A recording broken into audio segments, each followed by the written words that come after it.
২০০৬ সালের ২৮ অক্টোবর আওয়ামী লীগের লগি বৈঠার তাণ্ডবে রাজধানীতে হতাহত হন জামায়াতের বেশ কিছু নেতাকর্মী। দিনটিকে স্বৈরাচার উত্থানের সূচনা বলে মন্তব্য করে ওই দিনের ঘটনায় জড়িতদের বিচার দাবিতে সোচ্চার জামায়াতে ইসলামী। মঙ্গলবার কয়েকটি জেলায় বিক্ষোভ মিছিল ও সমাবেশ করে দলটি। এতে জামায়াতের কেন্দ্রীয় ও তৃণমূল নেতাকর্মীরা অংশ নেন।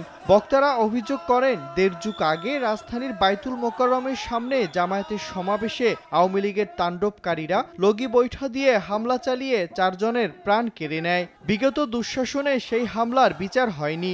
ফ্যাসিস্টের পতনের পর এই হামলা ও হত্যাকাণ্ডের দ্রুত দৃশ্যমান বিচারের দাবি জানান তারা। স্বাধীন সার্বভৌম বাংলাদেশে রাজনীতির চরিত্র পরিবর্তন করে একটি গণতান্ত্রিক বাংলাদেশে ফ্যাসিস্ট স্টাইলে রাষ্ট্র ব্যবস্থা সৃষ্টি হয়েছিল। রাস্তার উপরে লগি এবং বৈঠা দিয়ে পিটিয়ে তাদেরকে হত্যা করেছিল।